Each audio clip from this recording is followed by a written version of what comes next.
విశ్వకన్నా సీరియస్‌గా ఏమైందమ్మా నీకసలు? అంటే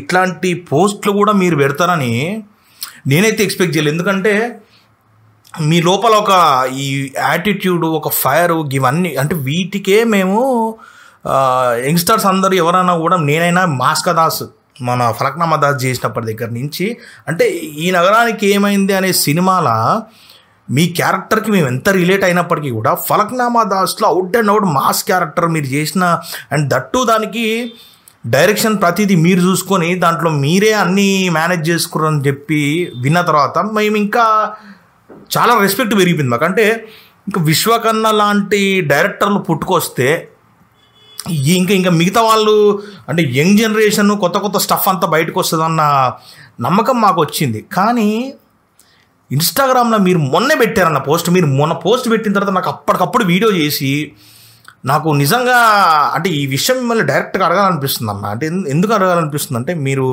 మాకంటే ఒక 2 ఏళ్ళు చిన్న అయి ఉండొచ్చు లెక్కకైతే, అంటే as per date of birth మీరు బయట చెప్తున్న లెక్క ప్రకారం అయితే, బట్ నేను అన్న అనే సంబోధిస్తున్నాను ఎందుకంటే పెద్ద స్థాయిలో ఉన్నారు కాబట్టి అన్న అనే సంబోధిస్తున్నా.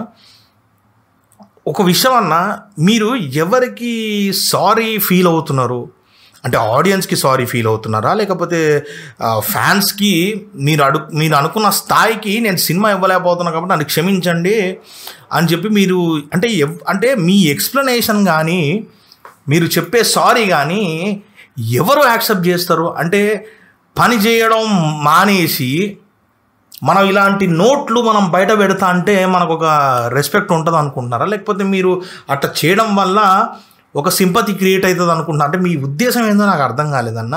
ఒక చిన్న పిల్లల స్థాయి మెంటాలిటీ ఉండే బిహేవియర్లా కనపడుతుందన్న. ఎందుకంటే మేము మీ దగ్గర నుండి ఇది కోరుకోలే. ఇప్పుడు ఒక హిట్ అంటే మీ దగ్గర నుంచి ఒక బ్రహ్మాండమైన 3 సినిమాలు మా దృష్టిలో అంటే ఫస్ట్ సినిమా వదిలేయండి అన్న, దిల్ రాజు గారు ఎప్పుడు తీసుకున్నారు ఏంది అది మాకు తెలియని కూడా తెలియదు. అది మీరు చెప్పేదాకా మీరు పలానా అంటే ఈ నగరానికి ఏమైంది ఫస్ట్ సినిమాను మేమందరం అనుకుంటున్నాం, బట్ అది కాకుండా మీరు ముందు తీశారన్న విషయం మాకు తర్వాత తెలిసింది. అంటే ఆఫ్టర్ ఈ నగరానికి ఏమైంది, ఒక ఫలక్నామా దాస్, దాని తర్వాత హిట్, ఈ 3 బ్రహ్మాండమైన డిఫరెంట్ వేరియేషన్ ఆఫ్ క్యారెక్టర్స్ మీరు ప్లే చేసిన తర్వాత ఒక హోప్ ఉండే, ఓకే మన ఇండస్ట్రీలో ఇంకొక స్టార్ వెలిసిండు, ఇంకొక పర్ఫార్మర్ వచ్చిండు, ఎట్లా తిరిగి వేరే స్టేజ్కి వెళ్ళిపోతాడు. అంటే ఎన్ని కాంట్రవర్సీలు చేసినా స్టేజ్ మీద ఎంత యాటిట్యూడ్ చూపించినా మనకున్న యాటిట్యూడ్ మనం బయట పెడతామన్నా, అట్లేం లేదు. సో మీకున్న ఆ మాస్ ఫ్యాన్ ఫాలోయింగ్ కానీ ఏమంటారు ఆ మాస్ బ్యాక్గ్రౌండ్ కానీ అంతా మాకు క్లియర్గా మిమ్మల్ని మేము అట్రాక్ట్ అయిపోయినాం మీకు. అంటే విశ్వకన్నా అంటే ఇక విజయ్ దేవరకొండ అప్పటిదాకా విజయ్ దేవరకొండ భయ లీడింగ్లో కనిపించే క్యాండిడేట్ సడన్గా మీరు ఇట్లా వచ్చేసి ఒక ఫేడ్ అవుట్ చేసినట్టు చేసిర్రు. మళ్ళీ తర్వాత ఒకటి మీరు 30 years తర్వాత అది సినిమా పేరు నాకు గుర్తురాట్లే, ఏదో ఆకాశం సంథింగ్ ఏదో ఉంటుంది కదా, సో దాంట్లో ఒక డిఫరెంట్ క్యారెక్టర్ ప్లే చేసినారు. అది కూడా చూడడానికి బాగుంటుంది సినిమా. బట్ దాని తర్వాత ఏమైపోయిందన్న, అంటే మీ చూసింగ్ రాంగ్ అయిపోయిందా, అంటే ఎక్కడ మిస్టేక్ జరుగుతుందన్న విషయం మీకు క్లారిటీ రావట్లేదా ఏంటో అని మాకైతే అర్థం కావట్లేదు. ఇప్పుడు యాజ్ అ ఫ్యాన్స్గా మేమే బాధపడుతున్నాం. మీరెందుకు పిట్టి చేసుకొని మీరెందుకు ఎవరికి ఏది సారీ చెప్పదలుచుకుంటున్నారో లేకపోతే నేను మళ్ళీ ఒక కొత్త కథతో వస్తున్నాను మాటలు అక్కర్లేదన్నా. అంటే మీరు ఇక్కడ ఎక్స్ప్లెనేషన్లోనే మేము డౌన్ ఫీల్ అవుతున్నాం, మేమేం పీకలేకపోతున్నాం అనే ఉద్దేశాన్ని మీరు బయట చెప్పాల్సిన అవసరం అసలు 1% కూడా లేదు లెక్కకైతే. ఎందుకంటే కించపరిచేటోళ్ళు కించపరుస్తూనే ఉంటారు, తొక్కేటోళ్ళు తొక్కుతూనే ఉంటారు, అనేటోళ్ళు అంటూనే ఉంటారు. కానీ మనము ఇట్లా రెస్పాండ్ అవడం వల్ల ఏముంటుంది? ఇప్పుడు కిరణ్ అబ్బవరం భయ్యా ఉన్నాడు, ఆయన గ్యాప్ తీసుకున్నాడు, ఆయన ఎవరికి ఈ క్షమాపణలు ఇవన్నీ ఏం లేవు భయ్యా. ఎందుకంటే తెలుసు నా అభిమానులు ఉన్నా ఎవరున్నా కూడా కొంత తరహా వరకు కొంత టైం వరకు వాళ్ళని ఇబ్బంది పెట్టి సరైన సినిమాలు చేయలేకపోయినా, బట్ ఇప్పటికైనా నేను అర్థం చేసుకొని ఏ రూట్లో వెళ్ళాలని ఆయన ప్లాన్ వేసుకొని అకార్డింగ్ చేసుకుంటూ వెళ్ళిపోయాడు. ఈరోజు ప్రూవ్ చేసుకొని కూర్చున్నాడు. మరి అట్టే చేయండి అన్న విశ్వకన్నా. ఇప్పుడు నేను మీరు ఈ పబ్లిక్ ప్లాట్ఫామ్లల్లో మీరు గిసొంటి చేసినంత మాత్రం ఒక సింపతి గెయినింగ్ ఇది ఏదో మళ్ళీ వెనకేసి తొక్కడమే జరుగుతుంది తప్ప మీరు ప్రూవ్ చేసుకోవాలంటే మీరు పని చేసి ప్రూవ్ చేసుకుంటే సరిపోద్దన్న. మీరు పలానా డిఫరెంట్ క్యారెక్టర్స్ ప్లే చేసి నేను ఒక ఆర్టిస్ట్ లాగా బ్రహ్మాండమైన పేరు తెచ్చుకోవాలని మీరు ఏదైతే అనుకొని ప్రయత్నిస్తున్నారో దాంట్లో ఏమాత్రం తప్పు లేదన్నా. కానీ ఒక విషయం హానెస్ట్గా అన్న, అంటే నా హార్ట్ నుంచి హానెస్ట్గా వస్తుందన్న. అంటే ఏం జరుగుతుందంటే అన్న, మీరు తీసుకున్న కథలు మీ క్యారెక్టర్ పరంగా డిఫరెంట్గా ఉన్నప్పటికీ కూడా సినిమాలో దమ్ముండట్లేదన్న. అంటే మీరు ఎంతసేపు ఇప్పుడు ఒక లేడీ క్యారెక్టర్, లైలా అనే సినిమాలో ఒక లేడీ క్యారెక్టర్ ప్లే చేసి నేను ఇప్పటిదాకా చేయని రోల్ ప్లే చేస్తున్నాను అనుకున్నాను అంతే తప్ప అసలు కథలో ఏముంది, మరి ఆ స్క్రీన్ ప్లే ఏంది, ఆ కామెడీ ఏంది, ఆ సెంటిమెంట్లు ఏమైనా పండుతాయా, దరిద్రాలు ఏవి మీరు చూసుకోవట్లా. మీకు ముక్కు మూతులు ఎందుకు పగిలిపోతున్నాయి అంటే కథలో దమ్ము లేకే మీరు ఎంత క్యారెక్టర్ పోషించినా కూడా. ఇప్పుడు లైలాలో మీరు చేశారన్న, మరి అంత గెటప్ వేసి ఐబ్రోస్ కూడా షేవ్ చేసేసి మరి చేయడం అనేది చాలా పెద్ద గట్స్ ఉండాలి అట్లా చేయాలంటే. మరి మనం మీరు పర్ఫామ్ చేయలేదంటే మీరు పర్ఫార్మెన్స్ కూడా చేసారు, కానీ విలువలేని పర్ఫార్మెన్స్ అది, ఒక ఇజ్జత్ కచ్చర పర్ఫార్మెన్స్ అది. ఇప్పుడు రాజేంద్ర ప్రసాద్ గారు పెద్ద పెద్ద మనుషులు లేడీ గెటప్ లేసి మంచి మంచి సెలబ్రిటీ స్టేటస్లు ఉన్నవారు కూడా లేడీ గెటప్ లేసి చేసిన వాళ్ళు ఉన్నారు. బట్ ఆ సినిమాలన్నీ బ్లాక్ బస్టర్లు అయినాయి. కానీ ఇవాళ ఇంత చండాలం, అంటే మీరు ఇంత స్ట్రగుల్ చేసినా కూడా ఇంత చండాలంగా తగలబడిందంటే కేవలం ఆ రైటింగ్ డైరెక్టర్కి ఉన్న దరిద్రం, ఆ దరిద్రం మీకు రిఫ్లెక్ట్ అవుతుంది. అంతే నేను ఇప్పటికీ చెప్తున్నా అన్న విశ్వకన్నా, కథలు ఎంచుకోండి, కథలు మాత్రమే మిమ్మల్ని కాపాడగలుగుతాయి. ఇప్పుడు హిట్లో మీ క్యారెక్టరైజేషన్ ఒక కాప్ క్యారెక్టర్ అయినప్పటికీ కూడా కథ బ్రహ్మాండంగా ఉంది, దాంట్లో మీ పాత్ర దాన్ని బాగా ఒక రేంజ్లో ఎంటర్టైన్ చేయగలిగింది కాబట్టి ఇలా హిట్ కానీ ఈ నగరానికి ఏమైంది కానీ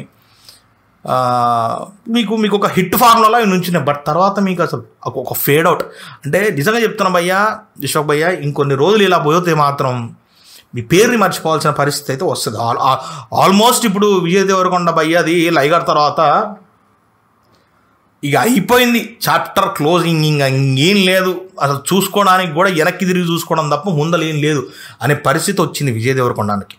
బట్ ఇప్పుడు కింగ్డమ్ తోటి ఏదో ఒకటి సృష్టించబోతుండు, ఒక కొత్త క్యారెక్టర్ డిజైన్ కనిపించింది. అండ్ దేవరకొండ అన్న ఫ్యాన్స్కి కూడా కొద్దిగా ఒక మూమెంట్ వచ్చింది. సో నేను చెప్పేది ఏంటంటే కథలు మాత్రమే చూసుకోండి అన్న. అండ్ మీరు న్యూ జనరేషన్, మీరు యంగ్ టాలెంట్, ఇప్పుడు కొత్తగా గ్రో అవుతున్న మనుషులు, మీరు కొత్త డైరెక్టర్స్ని, కొత్త రైటర్స్ని మీరే ఇంట్రడ్యూస్ చేయాలన్నా.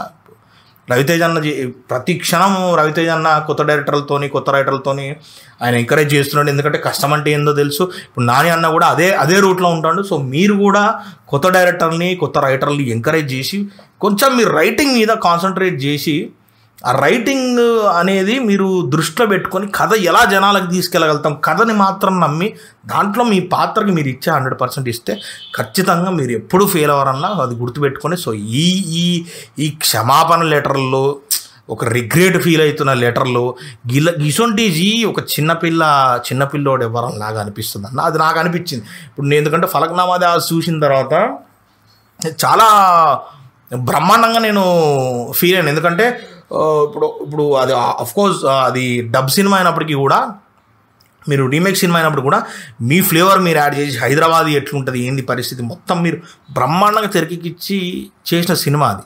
సో నేను అప్పుడే ఫ్యాన్ అయిపోయినా నేను. సో నేనే అనేది ఏంటంటే, మీరు అంత టాలెంట్ ఉన్న మీరు పైసల కోసం పోతున్నట్టే కనపడుతుంది. మీరు క్యారెక్టర్లు ఎంత చూస్ చేసుకున్నా కూడా వచ్చినట్టు ఏ కంప దొరికితే ఆ కంప అంటించుకొని వెళ్ళిపోదాం అన్నట్టు చేయడం కరెక్ట్ కాదన్న. సో మీరు సినిమాలు డిసైడ్ చేసుకోండి, యంగ్ టాలెంట్ని ఎంకరేజ్ చేయండి, కొత్త వాళ్ళని బయటికి తీసుకొని రండి. మీరు ఎదిగితే దొరకదేమో ఉండదు నాకు తెలిసి. సో కథల్ని జడ్జ్ చేసే వాళ్ళు కూడా ఖచ్చితంగా మనకి కావాలి. సో ఆ అవసరం అయితే ఖచ్చితంగా ఉంది. మీరు ఈ కథను మాత్రం దృష్టిలో పెట్టుకొని చేస్తాన్నా ఖచ్చితంగా సక్సెస్ఫుల్ అవుతారు. ఇది ఒక్క మాట గుర్తుపెట్టుకోండి.